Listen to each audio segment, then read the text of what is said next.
हम करेंगे हर मजलूम की हिमायत। अस्सलामुअलैकुम, मैं हूं हुरैन फातिमा और आप देख रहे हैं हिमायती न्यूज HD चैनल। नजर डालते हैं आज की अहम खबरों पर। जिला मलीर PS 88 से नौमुंतखब शुदा MPA पाकिस्तान तहरीक इंसाफ जिला मलीर के सदर एजाज खान सवाती के पाकिस्तान पीपल्स पार्टी में शमूलियत के बाद इलाका मकीनों ने उनका घेराव कर लिया। अवाम की बहुत बड़ी तादाद इस वक्त शेर पाव कॉलोनी में मौजूद है और एजाज खान और PPP की तमाम जिला क़ियादत एक इजलास में मौजूद है। TTI कारकुनान ने इस ऑफिस का घेराव करके शदीद नारेबाजी शुरू कर दी है। TTI कारकुनान ने एहतजाजन सड़क ब्लॉक कर दी है। मुजाहिरीन का कहना है कि एजाज खान ने इमरान खान के मैंडेट PPP को फरोख्त कर दिया है। हाकिम अली दिल की रिपोर्ट।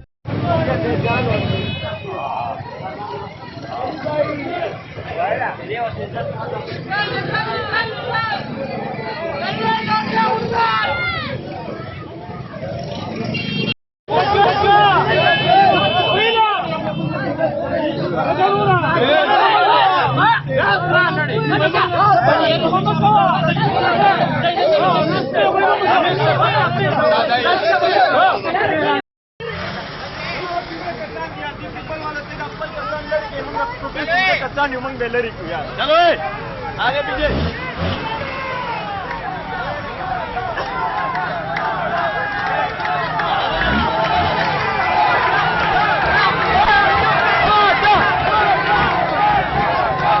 मजीद खबरों और अपडेट्स के लिए देखते रहें हिमायती न्यूज HD चैनल।